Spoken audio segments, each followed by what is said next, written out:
Salut tout le monde, j'espère que vous allez bien, que vous avez passé de bonnes fêtes, que vous vous êtes bien régalés, petit peu bu et que vous avez eu plein de cadeaux magnifiques.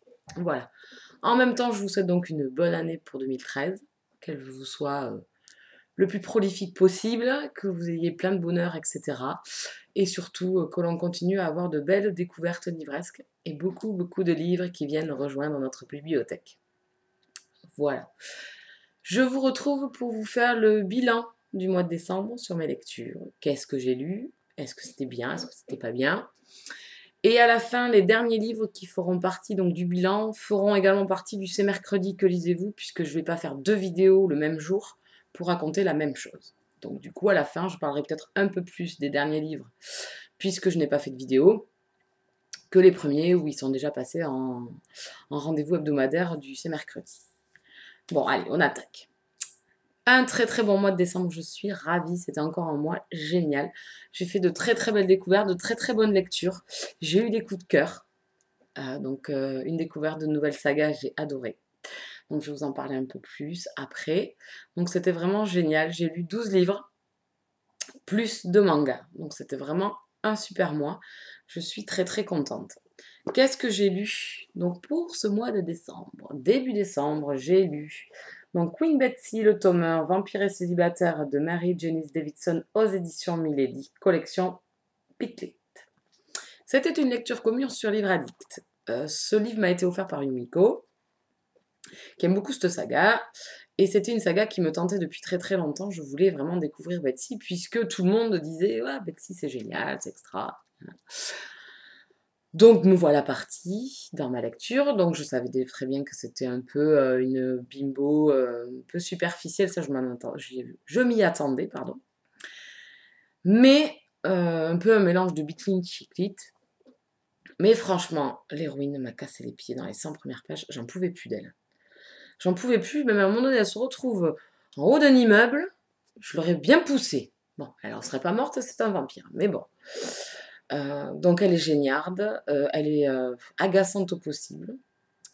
Donc les 100 premières pages, je me dis, bon, fais abstraction d'elle, fais abstraction de... Il faut que tu rentres vraiment dans ce personnage qui est vraiment le type d'héroïne que je déteste.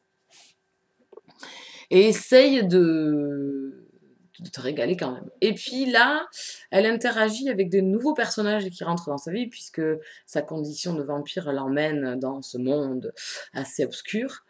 Et c'est surtout ces échanges-là que j'ai appréciés avec les autres, puisqu'on découvre une Betsy. Donc, on voit au départ qu'elle a quand même un langage assez acéré, qu'elle a une répartie assez forte. Mais là, de l'avoir conversé avec les autres vampires, là, c'est du bonheur. Là, j'ai bien rigolé. J'ai beaucoup aimé qu'elle les remette à leur place. J'ai beaucoup aimé qu'elle bouscule cette espèce d'essaim vampirique là avec leurs 100 000 règles, etc. Leur chef vampire tant adulé. Donc ça, c'était extra. Et surtout, ces moments avec Sinclair, donc le beau mâle vampirique de l'histoire, où il y a des réparties vraiment, enfin, des répliques entre eux vraiment très sympas. Et Betsy qui se fout un peu de lui et qui, qui se gêne pas à le remettre à sa place. Hein. C'est une personne autant à la même échelle qu'elle. Donc voilà. Donc c'était une bonne lecture, mais sans plus. Voilà. Ensuite, j'ai lu donc le tome 1, ici, le premier là. Le tome 1 de la nouvelle édition du Chardon et du Tartan. Donc ici, c'est le tome 1, c'est le Cercle de Pierre, de Diana Gabaldon aux éditions Presse de la Cité. C'était grandiose. Gros coup de cœur pour cette saga. D'ailleurs, je vais lire le tome 2 en janvier. Donc vraiment gros coup de cœur. C'était impossible de le lâcher. J'ai eu peur parce qu'il y avait 700 pages en fin de compte. Mais c'est pas grave, on met un peu de temps, c'est sûr, plus qu'avec d'autres lectures qui font 300 pages. Mais on passe un super moment, l'univers, les personnages, l'Écosse, la romance historique, enfin vraiment, c'était génial. Il y a tout qui était réuni, c'était vraiment un pur régal. Il me tarde de lire la suite. Ensuite, j'ai lu L'exécutrice, le tome 4, L'orchidée et l'araignée de Jennifer Estep aux éditions J'ai lu collection Crépuscule. Je poursuis ma petite saga bien sympathique et ce tome 4 était également un régal. Le tome 3 reste encore mon préféré parce que c'était là où on avait eu pas mal de découvertes. On avait eu euh, des nouveaux personnages qui avaient fait leur entrée dans la vie de Jean, des personnages de son passé. Donc voilà, j'avais beaucoup aimé. Mais ce tome 4 est vraiment tout aussi sympa. Voilà, on voit les sentiments de Jean évoluer, sa relation avec le mal de l'histoire évoluer. Donc c'était vraiment très très sympa, ça se lit très vite. Voilà. Juste le petit bémol que je remarque de tome en tome, c'est les petites répétitions sur l'univers qui, bon, c'est bon. Connais l'univers, donc c'est un peu lourd. Dans les premières pages, je comprends, mais tout au long du livre, voilà. Donc c'est pour ça que c'est pas un coup de cœur, mais c'est une saga géniale que j'adore. Vraiment, vraiment extra. Ensuite, j'ai lu donc le tome 3 de Tout ce qu'il voudra. Alors ici, c'était Un amour comme à la guerre de Sarah Fox aux éditions Red Velvet. Et son homologue, le tome 4. Ici, c'est Dommages collatéraux. Donc, les deux premiers tomes, j'avais pas aimé. Enfin, les deux premiers petits volumes, j'avais pas aimé. Hein, c'était du cul pour du cul, il n'y avait pas d'histoire, on ne pouvait pas s'attacher au personnage. Donc voilà, ça se lit, mais voilà. C'est bon, hein, il trempe le biscuit, c'est très très bien, mais bon, on veut quand même un petit peu de profondeur dans l'histoire, et un peu de récit, et un peu voilà, de construction de l'univers, non, de ce qui les entoure, de leur présent, de leur passé, et voilà, et de leurs relations. Mais là, c'était inexistant. Dans ce tome 3 et 4, ça y est, on a un peu plus de consistance, je dirais. Donc j'ai beaucoup plus apprécié ces deux tomes. Donc plus le 3 parce que voilà, on se retrouve à l'extérieur, dans le monde, avec du public et tout. Donc c'est sûr que là, ils évitent de se sauter sur le poil. Quoique lui, ça leur dérangerait peut-être pas, hein, avec tous ces mœurs bizarroïdes. Mais c'était vraiment plus sympa. On rencontre des gens du passé et j'ai oublié son nom, de Jérémy, donc son frère et une de ses ex. Donc c'est assez voilà, intéressant de les voir interagir, voilà, de voir un peu les pointes de jalousie sans se l'avouer. Et le tome 4, donc à la fin, qui nous laisse sur une fin suspense. Il arrive quelque chose à notre héroïne et voilà, paf, ça s'arrête. Donc on veut savoir ce qui va se passer, bien évidemment. Voilà. Il y a une scène de sexe dans le tome 4 qui m'a pas plus emballé que ça, puisqu'il y a c'est joué avec, enfin c'est baisé avec des sextoys, etc. Donc je suis pas très fan. Voilà. Mais bon, c'est pas rebutant non plus, hein, je vous assure. Donc voilà, donc deux tomes qui étaient vraiment meilleurs que les précédents. Donc maintenant j'attends le tome 5 qui devrait sortir en février. J'ai vu une traduction traîner sur la Blogo, mais je vais peut-être attendre d'avoir le livre quand même, parce que des fois on est un peu déçu par les traductions. Voilà, donc c'est du mieux. De toute façon, ça pouvait pas être pire, j'ai l'impression que les deux premiers tomes. Voilà, donc vous pouvez faire que mieux. Parce qu'on a voulu dans l'histoire, on avance avec nos personnages, donc c'est normal qu'on ait un peu plus de consistance. Voilà, ensuite, Pour un toit est avec toi de Teresa Medeiros aux éditions Milady. Romance collection Central Park. Donc j'ai pas fait de vidéo sur tous les derniers livres qui vont arriver, donc les deux qui viennent de passer et ceux-là, et tous les autres. Donc je vais en parler un peu plus, donc c'est vrai que la vidéo risque d'être un peu plus longue que d'habitude. Quoique je suis une vraie bavarde, donc peut-être pas en fin de compte, hein, je serai peut-être équivalente. Donc Pour un toit est avec toi, concept de personnes qui se rencontrent grâce à Twitter et qui discutent via ce système social. Un début sympathique, mais qui met pas, enfin voilà, le cadre sort des concepts habituels, donc Twitter, etc. Donc ça, le concept est vraiment sympa, mais c'est pas pour ça qu'on est emballé dès les premières pages, etc. Il y a des choses drôles parce que l'auteur, enfin les deux personnages qui conversent l'un avec l'autre, on peut créer leur propre petit univers entre eux, il n'y a qu'eux qui se comprennent, sur des anecdotes de films, de séries, d'acteurs. Donc c'est vrai que par moment, on connaît peut-être pas forcément parce que c'est pas des personnages français enfin, ou américains trop trop connus, donc on est un peu perdu. Mais c'est vrai que par moment, ils parlent, je sais pas moi, de Buffy, ils parlent de Friends. Donc voilà, c'est vraiment, ils parlent de Happy Days. Voilà. Donc c'est vraiment des anecdotes vraiment sympas. Et puis bon, on se dit, bon, mais l'auteur nous amène où? Parce que, ok, ouais, bon, mais ouais, ils conversent par Twitter, donc à la fin, ils vont se rencontrer. Voilà, ils vécurent heureux et eurent beaucoup d'enfants. Et puis, moitié du livre, paf! L'auteur nous sort voilà, une vérité sur l'un des deux personnages qui chamboule, qui ben, nous dit, mince, zut, mais du coup, là, ok, c'est on se doute qu'il y aura une rencontre, mais ça fout un peu le truc en l'air. On est là, merde. Donc, du coup, ben, on a bien accroché là. Donc, du coup, l'émotion, elle a fait un grand bond et elle est redescendue. Donc, ça devient une super lecture. Voilà, ça devient une lecture vraiment rapide, puisqu'il est tout petit, mais vraiment accrocheuse. Donc, c'est vraiment une très très belle découverte. J'ai beaucoup aimé Un Toit avec toi. J'ai beaucoup aimé ces deux personnages. J'ai beaucoup aimé ce que nous a créé l'auteur, parce que vraiment, on s'y attend pas. On s'est dit, ouais, ou alors ça va mal tourner, c'est un gros salaud, etc. Et puis en fin de compte, non, enfin, voilà, il faut le lire parce que je préfère vraiment pas raconter ce qui se passe en deuxième partie. Mais c'était vraiment très très sympa. Puis franchement, ça se lit très vite. C'était une très très bonne lecture. Ensuite, qu'est-ce que j'ai lu? J'ai lu À tout jamais de Nicolas Sparks aux éditions Pocket. Mais si, je crois que j'avais fait des vidéos en fait. Là, ça y est, ça me revient. Oui, jusqu'à... oui, oui, d'accord. Bon, c'est pas grave, hein, c'est 2 janvier, on est un peu fatigué, on se remet à peine des fêtes. Donc bon, donc à tout jamais. J'ai vu le livre, donc Le temps d'un automne tiré de ce livre, je l'ai vu, je compte plus les fois. À chaque fois, je les verse la larmounette. Donc j'ai beaucoup aimé cette lecture, puisque forcément j'adore le film, qui est resté quand même relativement calqué sur le livre. Il y a quelques petites différences, mais bon, c'est pas méchant, méchant. Donc voilà, une très bonne lecture. J'ai encore versé la petite larme, même avec le livre.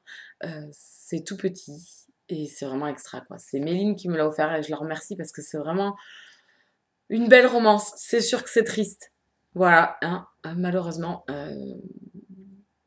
Mais je pense qu'il y a de la beauté dans les personnages et dans la relation qui s'installe entre eux. C'est cet amour immense qui naît entre ces deux personnages. Voilà, ils ont 18 ans, mais c'est pas grave, il n'y a pas d'âge pour trouver le grand amour est vraiment, vraiment génial. Donc voilà, c'était extra. Donc une belle romance contemporaine, bien sympathique. Ensuite, j'ai lu donc La saison du péché d'Adrienne Basso aux éditions Milady, collection Pemberley. Donc c'était une très très belle lecture. Elle était, on va dire, de circonstance, ça se passe dans la période de Noël. Donc voilà, une romance qui naît à la période de Noël. Deux personnes un peu égratignées par leur passé. Elle est veuve, elle a perdu son mari, elle a un domaine à, à s'occuper. Elle a 3 enfants, donc forcément des jeunes enfants de 12, 8 et 4 ans, la petite dernière, qui est vraiment toute adorable, toute mignonne. Et un gentleman qui achète le domaine et qui se marie avec notre héroïne, qui lui aussi a un lourd passé et qui a passé sa vie à travailler et à gagner de l'argent et à être riche. Voilà. Donc il n'a pas vécu, qui s'est coupé un peu des gens. Donc voilà, tous les deux réapprennent à vivre, à s'aimer, à redécouvrir l'amour, les plaisirs d'un couple euh, dans tout, voilà, au lit, dans dans l'éducation des enfants, etc. Et c'est vraiment extra parce qu'en plus en période de Noël, donc ça fait un peu rêver. En plus, notre héroïne a un principe sur Noël, donc c'est tout un... Ça commence bien avant le 25 ou le 24 décembre, donc il faut faire toutes les préparations, etc. Donc c'est vraiment extra. Des personnages secondaires touchants, donc l'oncle et la tante Aura, c'est... Par contre la tante, je me rappelle plus de son nom. C'est mort, je me rappelle plus. Qui est vraiment deux personnages extra qui sont voilà, deux personnes de 70 ans, donc assez vieux, euh, et qui sont de vrais enfants, et qui se chamaillent pour voilà, choisir le sapin, voilà, qui se querellent, et c'est vraiment, vraiment une très très bonne lecture. J'ai passé un très bon moment avec ce livre. Ensuite, j'ai lu La confrérie de la Dague Noire, L'amant vengeur, donc c'est le tome 7 de J.R. Roy aux éditions Milady, collection Bitlit. Donc, saga coup de cœur, hein, depuis le départ, j'adore, j'adore, j'adore. J'ai adoré ce tome 7, j'ai adoré Revenge. C'est, ouais, super, Super-héros, et puis il se passe plein de choses, donc l'auteur alterne de chapitre en chapitre avec les personnages, donc un coup on a Revenge et Elena, un coup on a Xex et John, ensuite on a Caller et Bess, donc voilà, on retrouve les autres personnages, on étoffe les futurs qui vont arriver, donc les couples qu'on aura dans les tomes prochains, et on a les personnages principaux, on a les éradiqueurs, on a Fléau, voilà. On a les chouchous, donc Queen et Blay. Voilà. Il y a tout le monde. Donc on alterne de chapitre en chapitre. Donc des fois on est frustré parce qu'on se dit mais non, je veux rester avec eux, je veux savoir ce qui va se passer, il faut que j'attende encore 1 ou 2 chapitres pour savoir ce qui va se passer. Puis les 2-3 chapitres passent et puis on se dit ben non, on était bien avec eux aussi. Donc voilà, on est tout le long du livre à fond. À fond, parce que ça met du temps quand même à démarrer. Il fait 735 pages, donc on y va lentement. Doucement mais sûrement, on retrouve voilà, le principe de l'auteur, la confrérie, voilà, donc tout doucement, dans les 200 premières pages, et puis après donc on s'installe dans les relations, dans les conflits, dans les problèmes, dans les coups de gueule, et ensuite ben, on développe, et à la fin on a un peu d'action, on résout le problème, ou pas, ou le problème s'agrandit, pour certains. Voilà, donc personnage que j'ai beaucoup aimé, donc Queen et Blay, forcément. Donc les personnages principaux, donc Revenge et Elena, beaucoup aimé. Et John et Xex, qu'on retrouve beaucoup plus, voilà, qui voilà, interagissent ensemble. C'est vrai qu'avant, on les voyait se croiser, se regarder, on sentait la tension, etc. Mais il n'y avait pas énormément de scènes entre eux. Et là, il y en a, et bon, bien ou pas bien. Hein, donc j'ai beaucoup aimé leur relation, enfin, tout ce qui se passe entre eux, voilà, voilà, leur douleur, les problèmes qu'ils ont à s'investir ou pas. Voilà. Donc c'est vraiment un très très bon tome. Coup de cœur pour cette suite de la confrérie, que j'adore toujours autant, et maintenant j'ai qu'une envie, c'est lire le tome 8. Ensuite, Charlie Davidson, tout droit, non, troisième tome tout droit, hein, c'est mieux, hein, de Darinda Jones aux éditions Milady, collection Bill Clint. Donc pareil, hein, saga coup de cœur. J'adore, j'ai été frustrée à la fin du 2, il me tardait vraiment de lire le 3, puis tout s'enchaîne très vite, au début on retrouve tous nos personnages. J'ai beaucoup aimé encore, donc coup de cœur pour ce troisième tome, mais avec un bémol sur Reyes, qui ici... Alors j'avais envie de le taper dans le tome 1 et 2, mais là je l'ai trouvé, voilà... j'ai trouvé leur relation... Voilà, on sait toujours pas les sentiments qu'ils ont, enfin... Il y a de la tension sexuelle, etc. Mais on sait toujours pas si c'est de l'amour, si c'est pas de l'amour. Voilà. La relation est toujours au même point.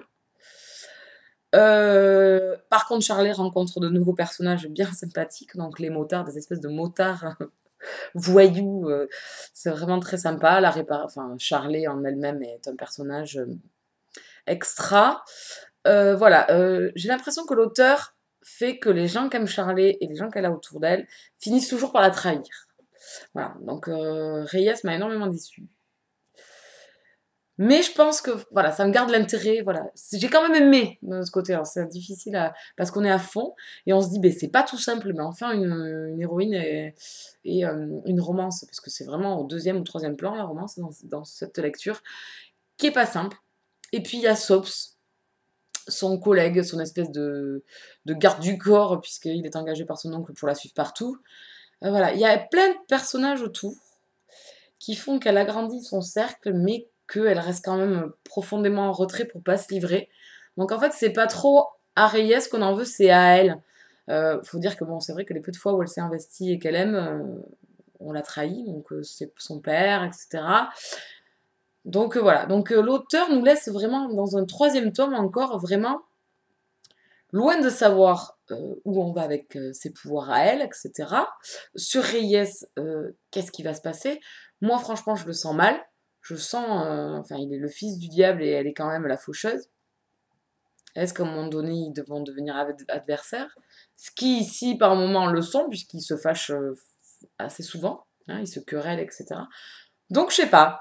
Donc, on reste à dévorer, on reste à adorer, parce que c'est vraiment... de super personnages. mais on sait toujours pas où on va. Donc c'est mon petit bémol, même si c'est un coup de cœur, hein. Donc frustrée, et je veux le tome 4, je veux le tome 4, et puis maintenant il va falloir patienter, puisque aux USA il sort qu'en 2013, donc nous on va pouvoir se ronger les sangs et les ongles pendant un bon moment. Donc une super saga si vous aimez, voilà, euh, un peu la Ghost, enfin c'est pas Ghost Whisperer, je sais pas, Alex Craft si vous avez essayé, c'est un peu dans la même veine. Donc elle aide les gens à résoudre leurs problèmes et à passer de l'autre côté. Et en même temps, elle est détective privée, donc elle enquête pour des gens qui la mandatent. Donc là, elle suit une affaire, elle essaye de retrouver une jeune femme qui a disparu. Donc aidée de ses acolytes, donc son oncle, sa meilleure amie. Donc voilà, la fin est assez hard. Hein. À un moment donné, elle passe un sale quart d'heure, notre chère Charlie, la pauvre. Elle n'est pas ménagée dans ses efforts.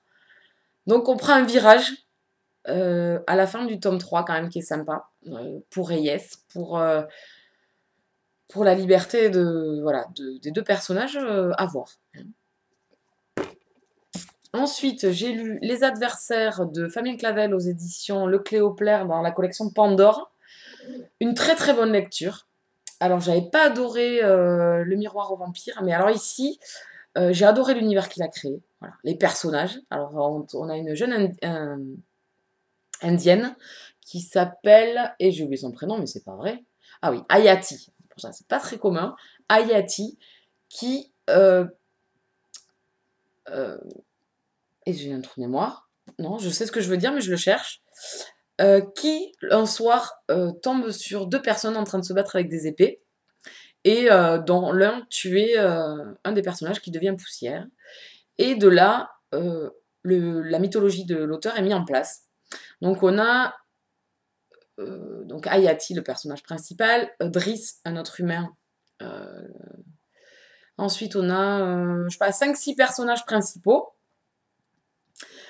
qui, donc de chapitre en chapitre, on évolue dans l'histoire, on se demande où l'auteur nous mène, on se dit, bon, allez, ça va être une guerre. Alors, c'est une guerre entre le bien et le mal. Enfin, c'est même plus complexe que ça, puisque l'auteur, après, a fait quelque chose d'encore plus complexe. Donc, on découvre vraiment, au fil de notre lecture, tout ce récit, toute cette mythologie. Donc, on a les anges. Enfin, alors, dans les anges, il y a des castes, enfin voilà. Il faut vraiment lire le livre, c'est vraiment très étoffé. Donc, on a vraiment déjà deux personnages qui sortent de l'ordinaire. Donc, une indienne, donc avec une religion assez différente. Driss, un jeune maghrébin, donc qui est un peu perdu, qui se cherche, qui déteste la vie que l'on mène tous les jours, donc le travail à s'acharner. Son père est malade dû à ses années de travail et il n'arrive même pas à se faire indemniser pour la maladie qu'il a. Donc voilà, il est en colère, et donc lui va plus pencher vers le mal. Donc il y a les démons. Et donc Samael, le chef des démons. Voilà. Donc il y a plein de personnages, un univers extra. Donc en fait c'est des guerres et des combats entre le bien et le mal. Donc on voit les épées qui s'illuminent, et ils s'entretuent. Donc en fait, ici, c'est ce qu'ils appellent une sorte d'apocalypse. C'est une guerre entre eux pour avoir un chef euh, au sommet de la pyramide qui sera leur chef pendant tant d'années, tant de 360 et quelques, 372 années. Donc voilà, il y a 7 combattants voilà, soit anges, soit démons, qui s'affrontent. Et ici, on a nos deux petits humains qui sont lancés dans l'aventure malgré eux, on va dire. Et c'est la première fois dans une apocalypse qu'il y a des humains qui participent à l'enjeu du trône, entre guillemets. Voilà, donc c'est vraiment très approfondi. Il a fait vraiment un univers extra, ça se lit super bien. C'est écrit très très gros, les chapitres sont assez courts. C'est vraiment génial. Et puis on est oppressé parce que tout va vite, hein, l'affrontement doit être assez rapide. Les guerriers s'affrontent puisque l'un va vers l'autre pour s'affronter, il en faut qu'un à la fin. Donc voilà, donc c'est assez dur parce que c'est pas dans la joie et la bonne humeur, ça finit bien, etc. Il y a pas mal de messages dedans sur la société, etc., sur les croyances. Mais c'est pas du religieux à fond dans le livre, quoi. C'est vraiment un univers, voilà, d'affrontement de bien et de mal. C'est vraiment une belle découverte. Je suis très contente de l'avoir lu. C'était vraiment très très sympa. Ensuite, j'ai lu donc les 2 mangas. J'ai fini Midnight Secretary le 6 et le 7. Donc voilà, bonne série manga avec des vampires. J'ai bien aimé. Tout est bien qui finit bien hein, dans le livre. Donc voilà, très très sympa. Et ensuite, j'ai lu donc Les Fantômes de Menden Lane, le tome 1, Trouble Intention de Elizabeth Hoyt aux éditions J'ai lu, collection Aventure et Passion. J'ai adoré. C'était vraiment super sympa. J'ai adoré donc, tous les personnages qu'il y a dans le livre, même les personnages secondaires. Donc, je suis restée un peu sur ma faim. Donc, il me tarde de lire la suite, puisque la sœur de notre héroïne, donc, notre héroïne s'appelle Tempérance. Qui a une sœur, une jeune sœur, donc qui s'appelle Silence, et il lui arrive pas mal de choses dans le livre, et du coup, je suis restée sur ma faim, je suis là, mais moi, je veux savoir, je veux qu'elle soit heureuse elle aussi, etc. Donc voilà, on se retrouve dans l'Angleterre du 19e siècle, du 20e siècle, non, du 18e siècle. Donc Tempérance s'occupe d'un orphelinat qui lui est revenu de son père. Elle s'en occupe avec son frère. Elle a donc 2 autres sœurs et 2 autres frères. Donc c'est une grosse famille, une grande famille. Donc voilà, donc Silence, sa sœur, est mariée à un capitaine de navire. Winter, donc son frère, est son plus jeune frère. Donc ça, c'est les 2 plus jeunes. Lui travaille avec elle à l'orphelinat et il s'occupe de la scolarité des enfants. Donc voilà, donc c'est pas une vie toute rose. Ils habitent dans un quartier un peu glauque de Londres. Euh, et elle rencontre donc Lord Cairn, qui est un riche anglais, avec des mœurs un peu douteuses. Et il lui demande son aide pour retrouver le meurtrier de sa maîtresse. Voilà, donc Tempérance accepte, à condition qu'il la fasse rentrer dans la haute société pour qu'elle puisse trouver des fonds pour sauver l'orphelinat, qui est dans une mauvaise passe. Voilà, donc entre eux, forcément, une relation va évoluer. Et j'ai beaucoup aimé parce que les 2 personnages principaux sont très attachants. L'histoire d'amour est attachante également, puisque ça part à la base de désirs charnels. Donc elle ne veut pas craquer pour ces désirs-là, puisqu'elle ne veut pas être une simple maîtresse ou que ses désirs passent le pas sur le reste. Hein. On n'assouvit pas, c'est un péché. Donc voilà, et Lord Cairn va la titiller, va faire en sorte que leur relation évolue, mais pas forcément de suite dans l'histoire d'amour, plus dans le plaisir de chacun dans le sexe. Mais ça menait super bien. Enfin, vraiment, j'ai beaucoup aimé cette lecture. J'ai beaucoup aimé l'univers, donc cette espèce de quartier glauque de Londres, les manigances de chacun, la sœur Silence, ce qui lui arrive, la pauvre, enfin, franchement, O'Connor, le gars qui met en péril merde, j'ai perdu le mot. Son statut social, voilà, qui l'a fait passer un peu pour une catin. Je l'aurais tué. Mais, je sais pas. En même temps, il m'a plu. Donc voilà. Ensuite, dedans, il y a une espèce de fantôme de Menden Lane. Donc c'est dans le quartier, il y aurait un fantôme qui ferait peur aux gens, mais en fait qui, au fil de l'histoire, les aide. Donc en fait, on trouve que c'est un humain. Et je pense avoir une idée de qui c'est, mais j'attends de voir comment l'auteur va nous l'amener. Voilà, donc à voir. Belle découverte, il me tarde de lire la suite, vraiment, pour avoir ma petite histoire sur Silence, parce que c'est vraiment une histoire qui m'a bien plu. Je pense qu'O'Connor va refaire son apparition. Voilà. Et voilà, savoir comment elle va affronter tout ça, hein, sa nouvelle vie. Et voilà. Donc Tempérance et Lord Cairn m'ont beaucoup, beaucoup plu. Voilà, une belle découverte, c'était bien sympa. Voilà, mais j'ai fini, je suis désolée, ça a un peu duré 28 minutes. Je vous demande pardon pour tout ce temps. Donc voilà, de très très bonnes lectures au mois de décembre. J'espère que le mois de janvier sera aussi bon. Je vous retrouve donc dans pas très longtemps, voire très vite, voire tout de suite, pour vous faire mes prévisions livresques pour le mois de janvier. Qu'est-ce que je compte lire? Donc déjà sur le prévisionnel du mois dernier, j'avais ajouté Le Cirque des Rêves, Psy Changeling 3 et 50 nuances degrés, donc que je n'ai pas lu, que je lirai, et le théorème de Cupidon, je crois. Donc que je lirai peut-être ce mois-ci, ou pas, ou je repousserai, j'en sais rien. Maintenant, je vais faire un peu, voilà, à la fin du mois, là, j'ai un peu lu ce que je voulais, qui n'était pas prévu forcément dans mon prévisionnel, sur un coup de tête pour, voilà, essayer de descendre ma palle au maximum. ce qui est chose assez difficile. En janvier, encore pas mal de sorties qui me font trop envie, donc à voir. Donc je vous retrouve juste après pour vous faire le prévisionnel, qu'est-ce que je compte lire au mois de janvier, et une troisième vidéo donc après pour vous faire la synthèse petit rétroprojecteur sur l'année 2012, sur tous les coups de cœur que j'ai eus, toutes les lectures que je vous conseille de lire. Voilà, je vous fais de gros bisous et je vous dis à très bientôt. Ciao ciao.